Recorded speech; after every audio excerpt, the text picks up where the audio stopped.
शांति। संगम युग पर हम सभी बाबा के बहुत बहुत भाग्यवान बच्चे, जिनको डायरेक्ट भाग्य विधाता के द्वारा अनेक प्रकार की विधियां और विधान समझने और जानने को मिले हैं। हर बाबा की मुरली के अंदर अनेक प्रकार की विधियां आप हम सब सुनते हैं।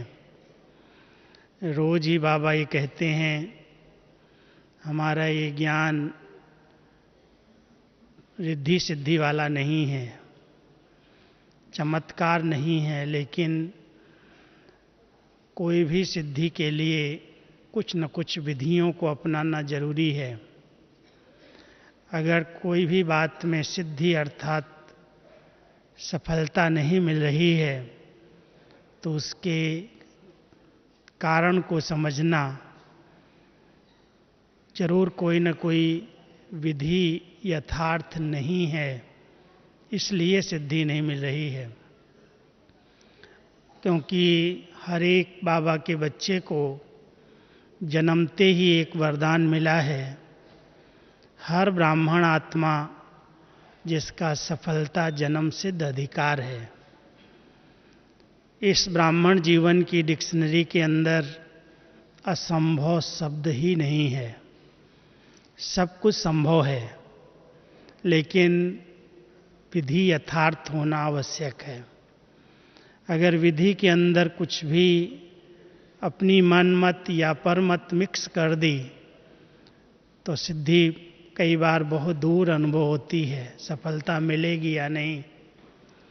इसलिए आज इस विषय को 3-4 दिन से हम मुरलियों के नीचे वरदान स्लोगन में और आज भी अव्यक्त बाबा की मुरली में इस बात को अंडरलाइन किया है।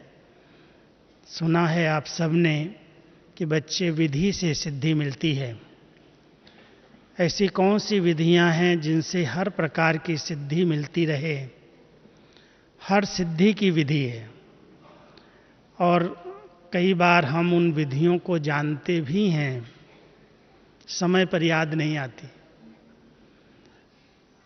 बुद्धि में रहती हैं लेकिन समय पर यूज नहीं होती। तो आज इस विषय को इसी तरह से विचार किया है कि संगम युग पर कोई भी ब्राह्मण आत्मा मेहनत और मुश्किल का अनुभव न करे, क्योंकि बहुत सहज मार्ग।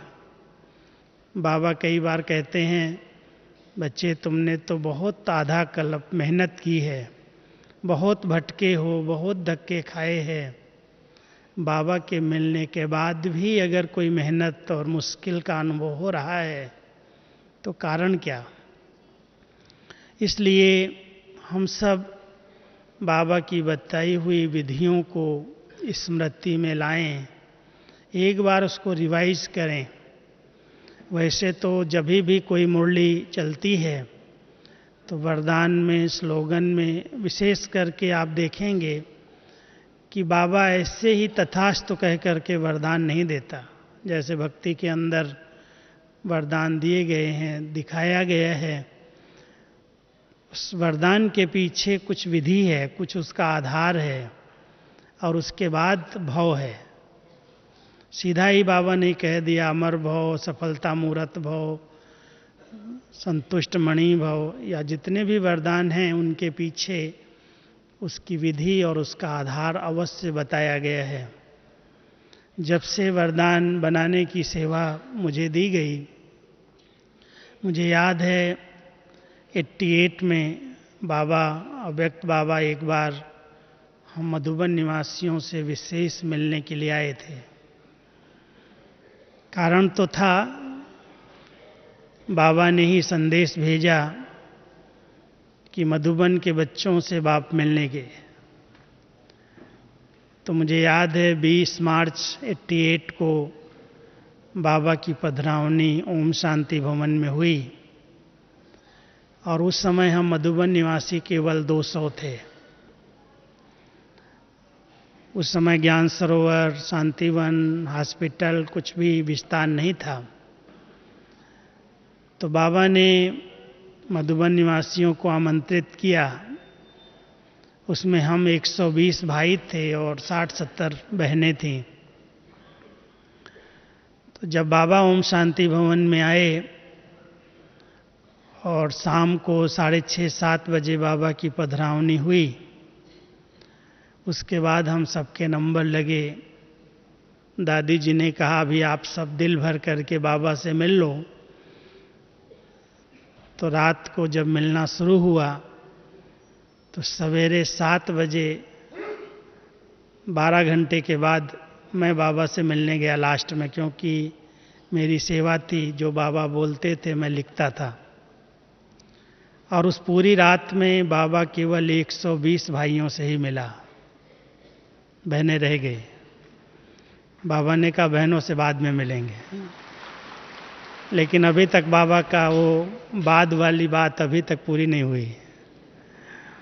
तो 120 भाई जब मिले तो बाबा ने इतने अच्छे अच्छे एक एक को वरदान दिए, कोई को आधा घंटा, कोई को 20 मिनट, बहुत टाइम दिया। और उसमें इतने सुंदर ढंग से बाबा ने एक एक की विशेषताओं का वर्णन किया, एक एक को वरदानों से भरपूर किया। तो सवेरे दादी जी ने मुझे बुलाया, कहती है कि आज रात भर बाबा ने तुम लोगों से क्या बातें की, बहनें क्यों रह गई? न दादी, बाबा ने बहुत वरदान दिए। कहती क्या वरदान दिए हैं? तुम टाइप करके ले आओ। तो जब वो वरदान सारे हमने 120 टाइप किए तो एक बहुत सुंदर किताब जितना बन गया, बहुत ज़्यादा हो गए। इतना बोला है बाबा ने, क्या करोगे? तो मेरे मुख से निकला, दादी ये जिस भाई को बाबा ने कहा है, वरदान दिया है, उसको टाइप करके फ़ोटो के साथ दे देते हैं, वो अपने अपने ऑफिस में लगा लेगा और पढ़ता रहेगा, खुश होता रहेगा। कहती है तो बहुत अच्छी सेवा है, बड़े करो। लेकिन ये केवल आप लोगों के लिए बाबा ने वरदान नहीं दिया है, ये सारे ब्राह्मणों को दिया है। और इसको ऐसे सेट करो कि मुरली के नीचे सब जगह पर वरदान जाएं। तो मैंने कहा इतना बड़ा वरदान एक एक का मैं अगर मुरली के नीचे लिखूंगा तो मुरली छोटी हो जाएगी। तो कहती नहीं, इतना नहीं लिखना है, लिखो 4-5 लाइन में ही, लेकिन वरदान का रूप दो। तो जब वो 120 वरदान को सेट किया, 4-5 लाइन, तो उसमें से एक के वरदान से 2 या 3 बन गए। और पूरा 1 साल तक 89 मैं समझता हूँ हो गया था, 89 में पूरा 1 साल तक हमने एक भी वरदान रिपीट नहीं किया, वही 120 वाले वरदान ही सेट किए मुरली के नीचे। और जब पूरा हो गया तो मैंने कहा दादी वरदान जितने बाबा ने दिए थे मैंने सब लिख दिए। तो कहती है बस इतने ही वरदान बाबा ने दिए हैं। दादी रूह रियान बहुत अच्छी करती थी। ये वरदान तो सभी ब्राह्मणों को बहुत अच्छे लगते हैं, सब जगह से पत्र आते हैं कि दादी इससे बहुत अच्छी मदद मिल रही है और इससे बहुत विधियां नई नई मिलती हैं सीखने को, इसलिए ये बंद नहीं करना। तो मैंने कहा मैं अभी कहाँ से लाऊं? तो फिर कहने लगी जो 69 से अभी तक बाबा ने बोला है वो सब मुरलियों की स्टडी करो और उन सब मुरलियों से वरदान निकालो। तो ये जो पहली लाइन है भव वाली, ये वरदान की बनाई हुई लाइन है, ये बाबा के शब्दों में नहीं है। लेकिन भव की जो परिभाषा है, स्पष्टीकरण है, वो बाबा के शब्द ही हैं। जो 4 लाइन आता है उसमें कोई एडिशन नहीं है, करेक्शन भी नहीं है। लेकिन पहली लाइन को सेट करने के लिए मेरा विचार चला कि बाबा ऐसे ही किसी को वरदान नहीं देता है, कुछ विधि बताता है, उस विधि के बाद सिद्धि होती है। तो तो इसलिए अगर आप पहली लाइन को देखेंगे तो उसमें मोस्टली अधिकतर 3 बातें स्पष्ट की गई हैं। जिस बात को हम प्राप्त करना चाहते हैं उसका कुछ आधार है, उसकी कुछ विधि है, वो करेंगे तो बनेंगे। तो इसलिए यथार्थ विधियां बाबा ने जो सुनाई हैं, जैसे आपको बाबा के शब्द ही मैं वर्णन कर रहा हूँ। बाबा कहता है बच्चे मांगने से मरना भला, बाबा से भी मांगो नहीं, मांगने से कितना मिलेगा। लेकिन अगर बाबा की मदद चाहिए तो उसकी विधि है हिम्मत। हिम्मते बच्चे तो मददे बाप। हिम्मत आपकी तो बाबा की मदद है। अगर हम बाबा की मदद चाहते हैं तो हमें पहले हिम्मत का कदम आगे बढ़ाना पड़ेगा, ऐसे बाबा मदद नहीं देगा। तो ये विधि है और उसकी सिद्धि है मदद। ऐसे ही अगर हमें सफलता चाहिए, विजय चाहिए हर चीज में, जैसे परसों के वरदान में था कि अगर आप बच्चे सेवा में सफलता चाहते हो तो मन वचन कर्म, मनसा वाचा कर्मणा, तीनों सेवाओं का बैलेंस रखो। तीनों सेवाएं साथ साथ हों तो सेवा में सफलता मिलेगी। हम सब सेवाओं के क्षेत्र में हैं और हर एक चाहता है ये जो हमने सेवा की उसमें सफलता मिलनी चाहिए। हमने इतने लोगों को कोर्स कराया, इतने लोगों को ज्ञान सुनाया और कभी इतनी बड़ी प्रदर्शनी मेला किया, अगर उसमें 5-10 स्टूडेंट भी नहीं निकलते हैं तो लगता है कि शायद हमारी मेहनत ऐसे ही चली गई। फिर भी बाबा आथत देता है बच्चे मेहनत ऐसे नहीं जाती, बीज तो पड़ गया, फल निकलेगा, समय लग सकता है। लेकिन विधि यथार्थ क्या है, उसकी विधि बाबा ने उसमें बहुत सुंदर सुनाई कि मनसा को पावरफुल बनाओ। जितनी मनसा पावरफुल है, मनसा से उसको सकाश देने की सेवा करो। जिस आत्मा को कोर्स करा रहे हो उसके प्रति बहुत अंदर की शुभ भावनाएं, शुभ चिंतन बाबा का बच्चा बने। वाणी नॉलेजफुल है, मनसा पावरफुल है और कर्मणा के अंदर, व्यवहार के अंदर लॉफुल स्टेज है। रमणी की स्टेज बाबा ने बोला, लेकिन उसमें बहुत लॉफुल है, बहुत प्यार है। उस दिखाई देता उसको ये अपने हैं, इनका कोई मेरे प्रति स्वार्थ नहीं है, ये निस्वार्थ प्यार है इनका। तो इस प्रकार का अगर एक विधि यथार्थ है मन वचन कर्म की, मनसा वाचा कर्मणा की, तो सेवा की सफलता अवश्य मिलेगी। ये बाबा ने जैसे अंडरलाइन किया है। और इस विधि को हम छोड़ करके अगर केवल ज्ञान सुना रहे हैं, केवल वाणी के द्वारा हम किसी को बहुत अच्छी तरह से समझा करके, कहानियाँ सुना करके, इधर की बातें उधर की बातें रमणीक ढंग के सुना करके अपना बनाते हैं, बाबा का बनाते हैं, नज़दीक लाते हैं, तो थोड़े दिन के बाद जब धारणाओं की बात आती है तो खिसक जाते हैं। अधिकतर देखा गया है कि किसी भी क्लास के अंदर कोई भी प्रोग्राम से अगर 50, 60, 100 जुड़ते हैं तो थोड़े दिन चल कर के 3 मास, 6 मास, उसके बाद धीरे धीरे वो क्लास छटने लगता है, कम हो जाते हैं, बहुत गिने चुने बचते हैं। तो उसका मूल कारण यही है कि सेवा करने वाली आत्माओं को ये बहुत अच्छी विधि युक्ति जो बाबा ने बताई है, उस विधि का प्रयोग करना है। अब हम संगठन में रहते हैं और संगठन अगर एक नहीं है, दिखाई देता है कि ये कहते तो अलग हैं लेकिन इनकी कथनी और करनी में, इनके व्यवहारिक जीवन में अंतर है, तो सेवा में सफलता नहीं मिलती।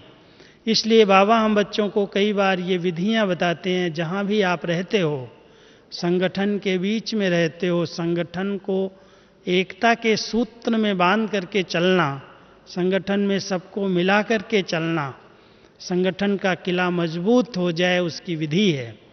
और वो विधि अगर यथार्थ रीति से प्रयोग की जा रही है तो संगठन की दीवार में कहीं भी क्रैक नहीं आएगी। क्या विधि है?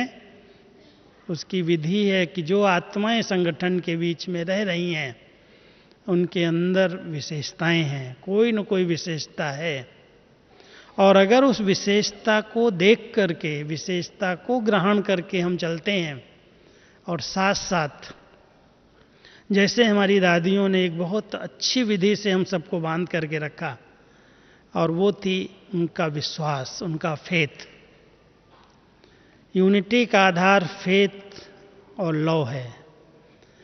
जितना विश्वास है, जितना आत्मिक प्यार है, उतना संगठन एकमत रह सकता है, लेकिन गुण ग्रहण करने की शक्ति चाहिए।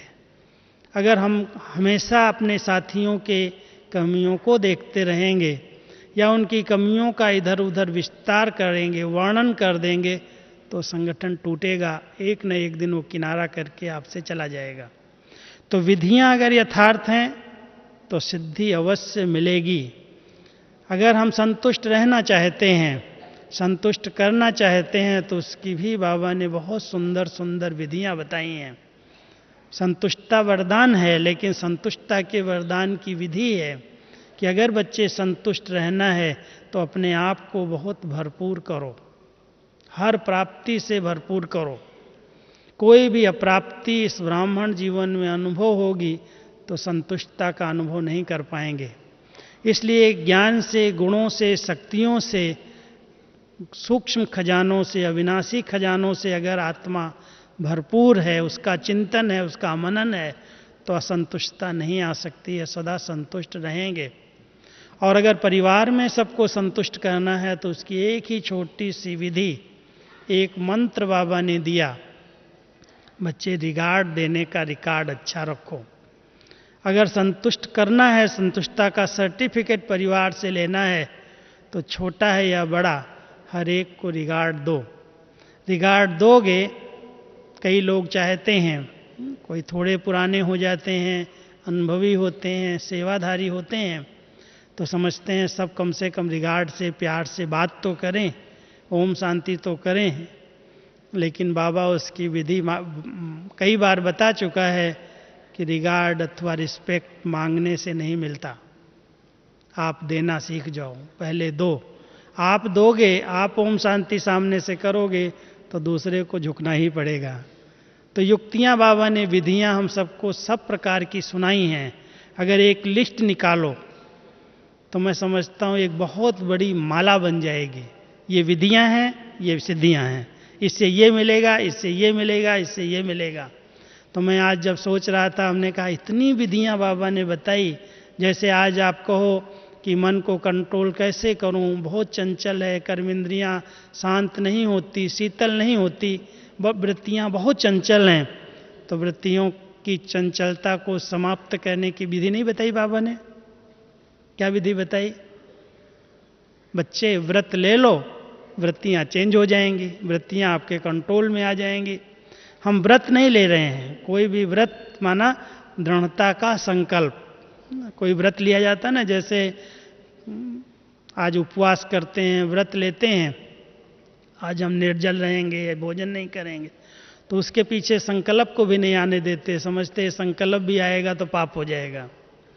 ऐसे ही अगर हम ऐसा कोई व्रत लेते हैं कि बाबा आप ही मेरे संसार हो, एक बाबा दूसरा न कोई, हम आपके सिवाय और कोई से भी प्यार नहीं करते, हमारे आप हो, तो एक बाबा का संकल्प व्रत के अंदर आ गया तो वृत्तियों की चंचलता अपने आप समाप्त हो जाएगी। तो कर्मेंद्रियों की बात जो अभी सुना रहा था, क्योंकि कहीं न कहीं मन और कर्मेंद्रियों की दोस्ती इतनी है कि मन के अंदर कोई भी संकल्प उठते हैं तो कर्मेंद्रियां उसको तुरंत एक्ट में आती हैं, साथ देती हैं। इसलिए कर्मेंद्रिय जीत बनने के लिए बाबा ने हम सबको स्वराज्य स्थिति का आसन दिया है। जितना आत्मा स्वराज्य अधिकारी बन करके रहती है, परहेज से चलती है, उतना कर्मेंद्रियां उसकी कंट्रोल में आ जाती हैं, कहना मानने लगती हैं। तो हम सब जानते हैं कि बाबा ने ऐसी अनेक विधियां अनेक प्रकार से सुनाई हैं। बाबा को राजी करने की विधि क्या है? बाबा को राजी करना है अगर, तो बाबा कहता है सच्चे दिल पर साहेब राजी।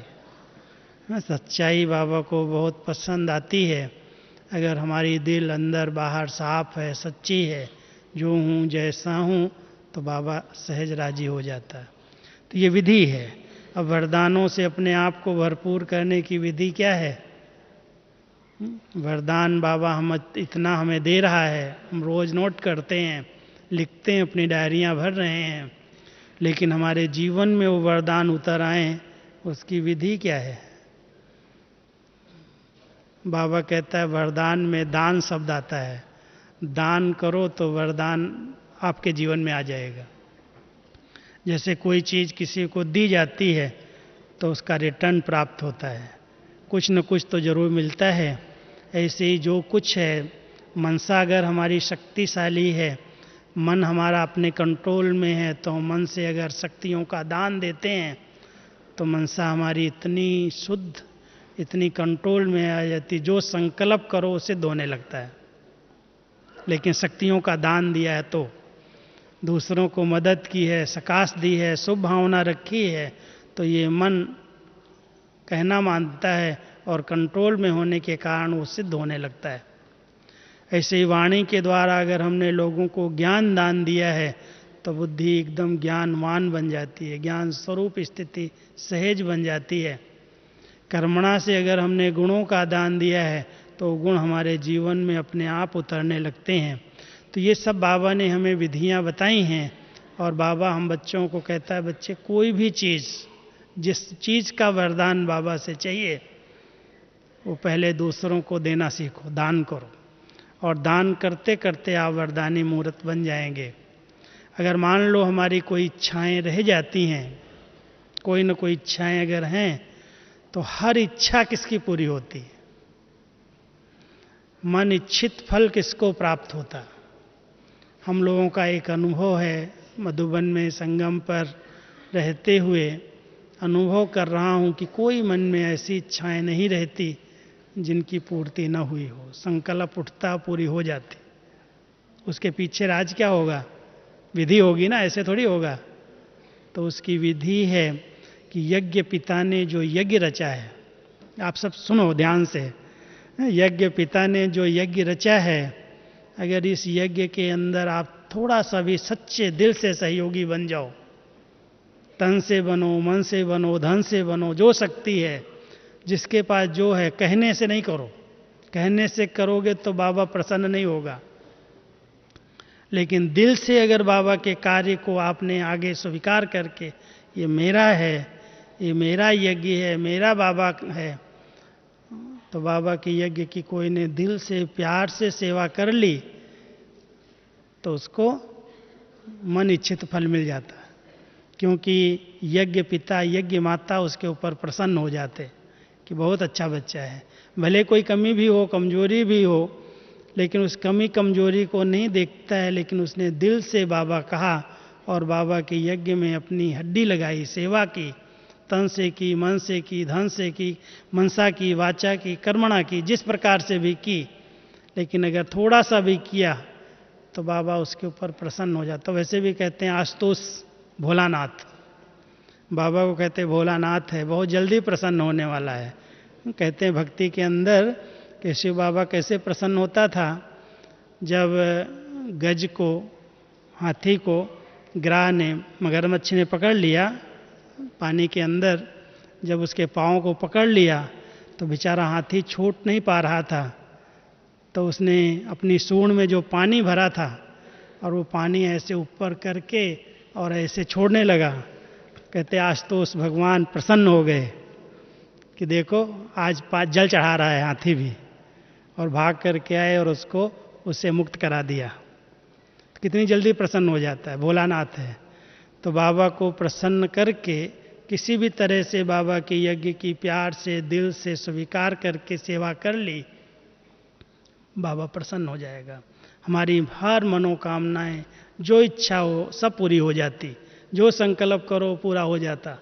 इसलिए मांगना नहीं, कोई भी चीज़ मांगने से कितनी मिलेगी, बाबा से मांगने की जरूरत नहीं है। सब सिद्धियां ब्राह्मण जीवन में हमारा अधिकार हैं, लेकिन उन सिद्धियों को प्राप्त करने की विधि में जरा भी ऊंचाई नहीं।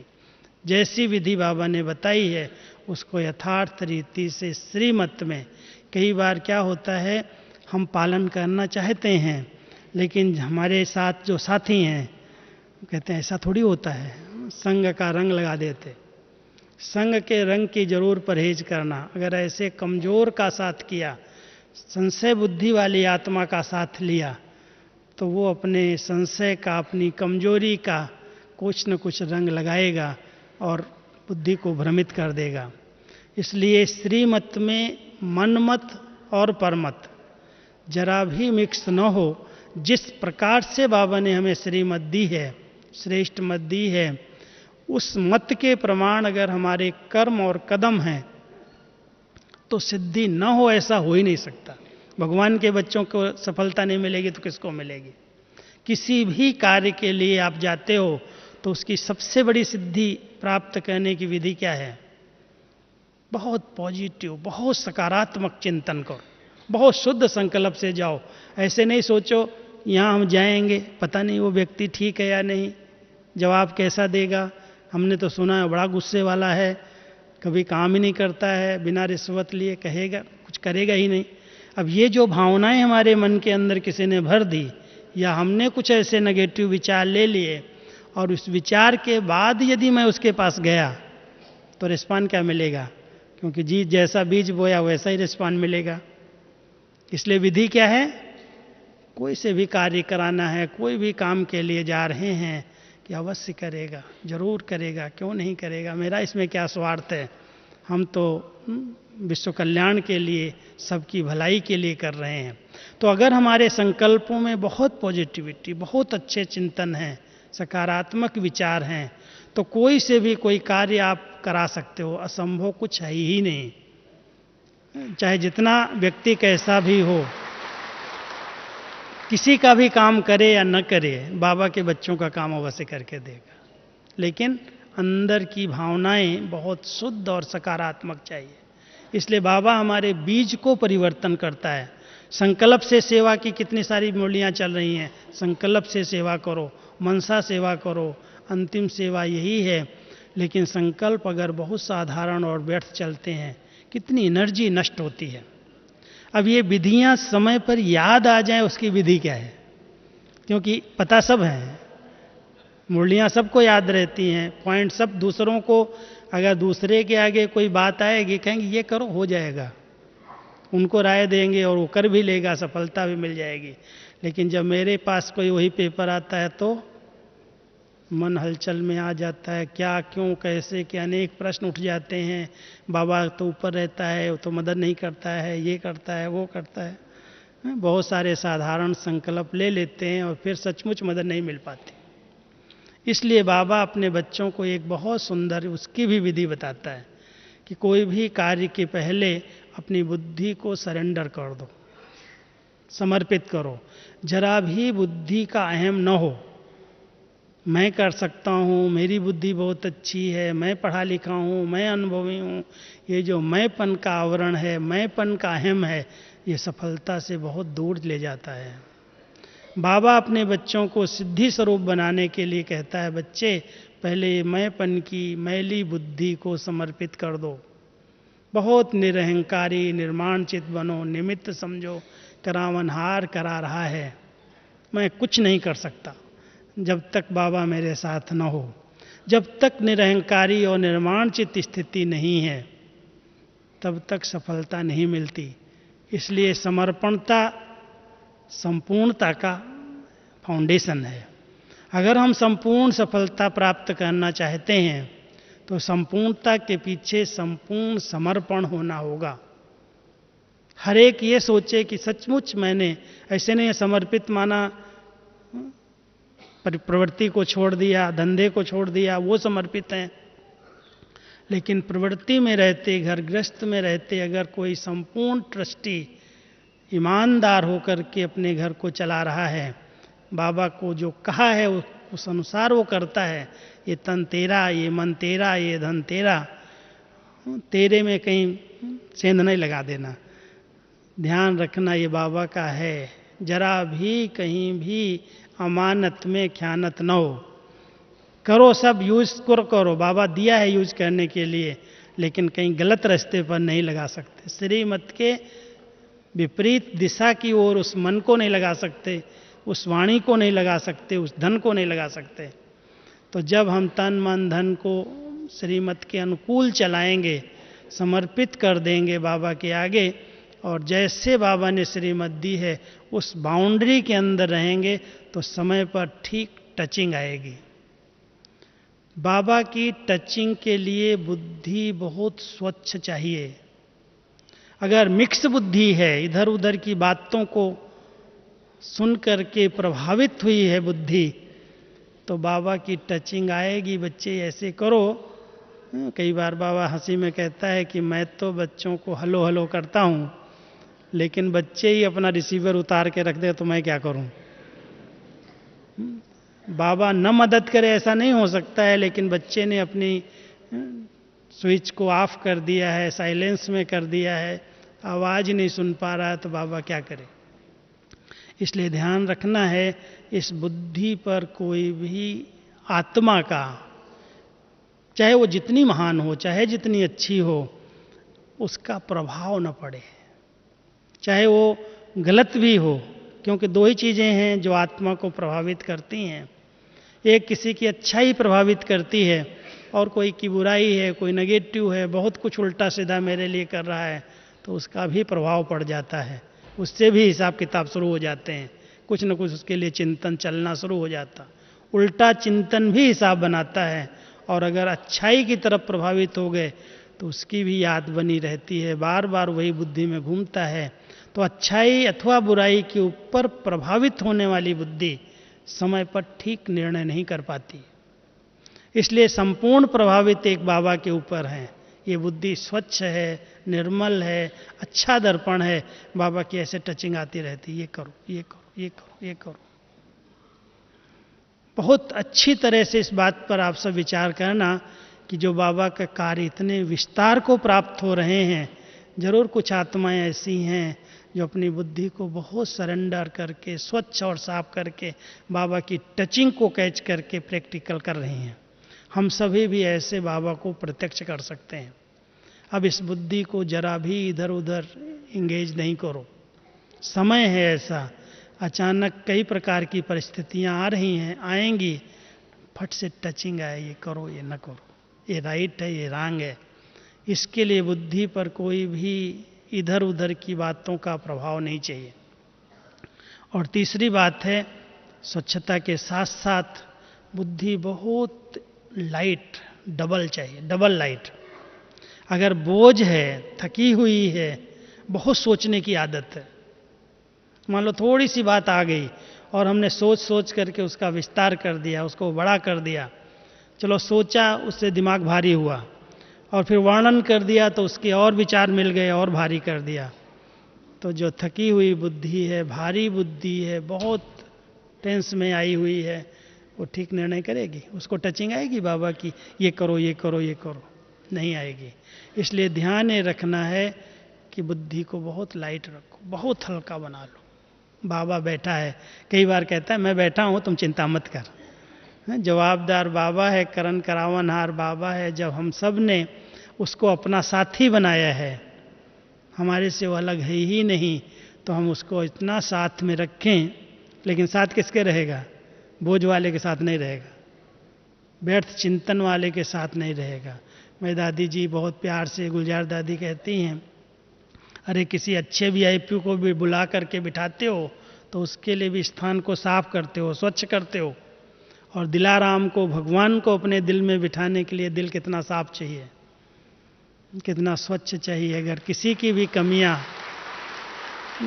किसी के भी अवगुण, कोई भी बातें व्यर्थ की, इधर की उधर की, ये करता वो करता, यहाँ ऐसा वहाँ वैसा, बहुत विस्तार है इसका।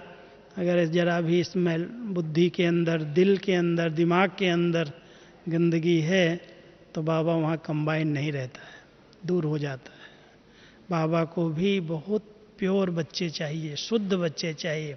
और शुद्ध बहुत विचार अच्छे हैं, सरल नेचर वाले हैं। तो सरल नेचर, सरलता का आधार क्या है? सरलता का वरदान मिल जाए, उसका आधार क्या है? हाँ जी, स्वयं को मोल्ड कर लेना। जहाँ हाँ जी करने की आदत है, स्वयं को मोल्ड करने की आदत है, वहाँ नेचुरल सरलता जन्म से अधिकार हो जाती। और सरल चित्त नेचर है, भोली नहीं, भोलापन नुकसान कर देता है। सरलता एक बहुत बड़ा गुण है और भोलापन कहीं माया का गोला लगा देता है। इसलिए बाबा की ऐसी बातें जो हैं ध्यान पर रखनी हैं कि बाबा कहता है जहाँ सरलता है वहाँ सहनशीलता भी है, वहाँ समाने की शक्ति भी है।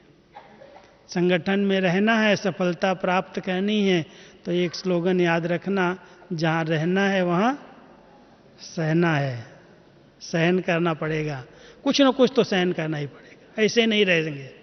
इसलिए जिस स्थान पर हम अपने आप को सफलता प्राप्त करके रहना चाहते हैं, सफल होना चाहते हैं, वहाँ कोई भी नीचे ऊपर बात हो सहन करो, संभालो। अगर उसको फैला दिया, उसका वर्णन कर दिया तो वहाँ उस स्थान पर टिक नहीं सकेंगे।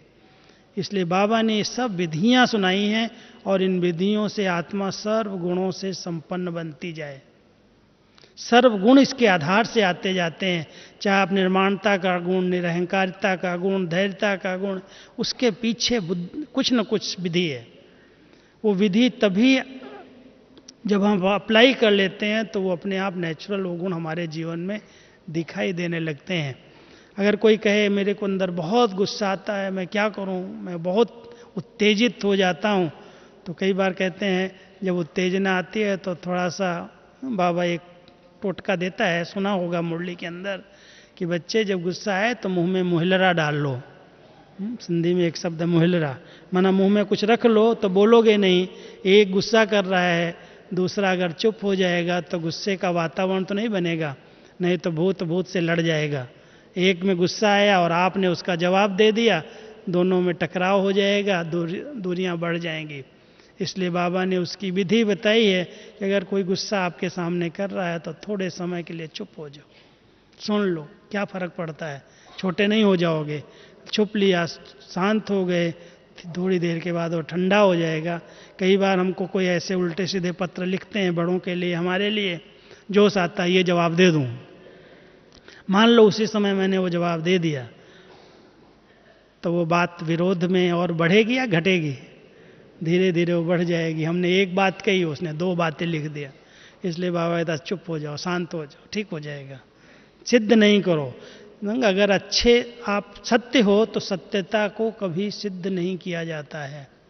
सत्यता तो अपने आप में सिद्ध है, और जो सिद्ध करता है वो जरूर जिद्द करेगा ही कहीं न कहीं से। इसलिए जो बाबा की ऐसी विधियां हैं, ये भी विधि है कि अगर सत्य हो तो सत्यता माना नम्रता, सत्यता माना झुकना। सत्यता कभी भी ऐसे नहीं मैं सत्य हूं ना इसलिए मुझे तो सहन नहीं होता, जो आता मैं बोल देता हूं, मैं सहन नहीं कर सकता। तो एक बार बाबा ने बड़ी रमणीक मुरली चलाई थी, चलो उसने तो झूठ बोला और तुमने उस झूठ को सहन नहीं कर पाया, गुस्सा कर लिया, तो झूठ और गुस्सा दोनों में सबसे बड़ा पाप किसका है? झूठ बोलने वाले का या गुस्सा करने वाले का? इसलिए अगर दोनों ही गलत हो तो दोनों को ही सजा मिलेगी। इसलिए अगर कोई झूठ है तो झूठ को झूठ कह करके उसके ऊपर गुस्सा करना, क्यों झूठ बोलता है मैं देख लूँगा, तो बाबा कहता वहाँ तुम टकराव पैदा कर रहे हो, वहाँ चुप हो जाओ, शांत हो जाओ, ठीक हो जाएगा। शुभ भावना रखो। अगर आप उसको बदलना ही चाहते हो तो विधि है शुभ चिंतक की स्थिति, बहुत शुभ भावना है, ठीक हो जाएगा। तो ऐसी जो बाबा की विधियां हैं, समय प्रमाण अगर हम यूज करते हैं तो बहुत अच्छी सफलताएं हमारे सामने घूमती हैं। ऐसे लगता है कोई कार्य के लिए कोई भी संकल्प उठता हो जाता, कोई भी बोल दो सिद्ध हो जाता, कोई भी कर्म करने चलो ऐसे लगता है सफलता तो हुई पड़ी है। नहीं होगी प्रश्न नहीं है। सदा प्रसन्नचित्त रहने की विधि क्या है? सदा प्रसन्नचित्त रहने की विधि क्या है? प्रश्नों से परे चले जाओ। अगर प्रश्नों में उलझ गए तो प्रसन्नता गायब हो जाएगी। क्यों, क्या, कैसे की अनेक प्रकार की उलझन है, और बाबा कहता है ये तो बहुत बड़ी क्यू है, एक उठेगी दूसरी, एक प्रश्न पूरा होगा दूसरा आ जाएगा, ऐसा क्यों हुआ, ऐसा क्यों हुआ। कई बार कई प्रकार के उल्टे सीधे प्रश्न हम भी उठाते, दूसरे भी उठाते, बहुत सारे पत्र इधर उधर के उल्टे सीधे प्रश्न पूछते रहते। अब प्रश्न पूछने वालों को कहाँ तक संतुष्ट किया जा सकेगा? बाबा इतना समय से पढ़ा रहा है। मैं तो कहता हूँ 33-34 साल साकार में बाबा ने पढ़ाया, 47-48 साल से अव्यक्त रूप से बाबा पढ़ा रहा है। इतनी सारी विधियां, इतनी सारी युक्तियां, इतने सारी श्रीमत बाबा ने दी, और फिर भी कोई बच्चे प्रश्नों में ऐसा क्यों हुआ, ऐसा कैसे हुआ, उलझ रहा है, माना उसने मुरलियों की ठीक स्टडी नहीं की है। अगर मुरली की ठीक स्टडी है, अच्छी तरह से पढ़ाई की है, सिर्फ सुना नहीं है लेकिन उसके गहराई में गया है, तो कोई भी प्रकार का उलझन वाला प्रश्न मन में उठ ही नहीं सकता। जानकारी के लिए पूछना अलग चीज़ है, जानकारी के लिए प्रश्न पूछना एक अच्छा चिंतन है, लेकिन उलझ करके ऐसा क्यों, ऐसा नहीं होना चाहिए, ऐसी ऐसी बातें लोग लिख रहे हैं, लिखते हैं, तो मैं कहता हूँ क्यों उलझते हो, अपने मन को उलझाते हो, बाबा की याद कैसे रहेगी। अगर बाबा की याद रखनी है, अंदर मन में, दिल में निरंतर योगी, सहज योगी बनना है, तो उसका आधार क्या है, उसकी विधि क्या है? सहज योगी की विधि क्या है? सहज 1 सेकंड में बैठे और बाबा के पास चले गए, उसकी विधि मन की प्रसन्नता, मन की खुशी और हल्कापन, ये पंख हैं। अगर बहुत आत्मा हल्की है, खुश रहती है सदा, आप बैठोगे बाबा की याद में, फट से बाबा के पास पहुंच जाओगे। अगर बोझ है, इधर उधर के संकल्प हैं, बहुत प्रश्न हैं, कुछ न कुछ भारीपन है, कुछ हिसाब किताब है, तो बैठे रहो बाबा की याद में, योग लगेगा ही नहीं, मजा आएगा ही नहीं। इसलिए बहुत हल्के और खुशी के संकल्प इमर्ज करो। कहते खुशी दो तो खुशी मिलेगी, दुआएं दो दुआएं मिलेंगी। क्या आज विधि बताई बाबा ने दुआएं लेने की? अरे बच्चे, बैलेंस से चलो, ब्लेसिंग्स मिल जाएंगी। ब्लेसिंग्स चाहते हैं, दुआएं सबकी चाहते हैं, लेकिन हमारा बैलेंस नीचे ऊपर है, तो बैलेंस से ब्लेसिंग मिलती हैं। सब दुआएं देते हैं, हाँ जी करते हैं, श्रीमत पर चलते हैं, बाबा दुआएं देता है। तो बाबा की दुआएं मिलें, परिवार की दुआएं मिलें, हर बात में दुआएं मिलें, उसका आधार है बैलेंस में जीवन। तो जितना हम बैलेंस से चलेंगे, बाबा प्रसन्न है, ब्लेसिंग्स देता रहेगा, बाबा की दुआएं हमारे ऊपर छत्र छाया बन जाएंगी। तो ऐसी बाबा की विधियों को अपने पास जरूर नोट करना, और अगर बुद्धि शांत है, धैर्यवत है, शुद्ध है, स्वच्छ है और समर्पित है, तो समय पर टचिंग आएगी, ये करो, ये राइट है, ये रॉन्ग है, ये नहीं करना, ये करना। ठीक है। ओम शांति।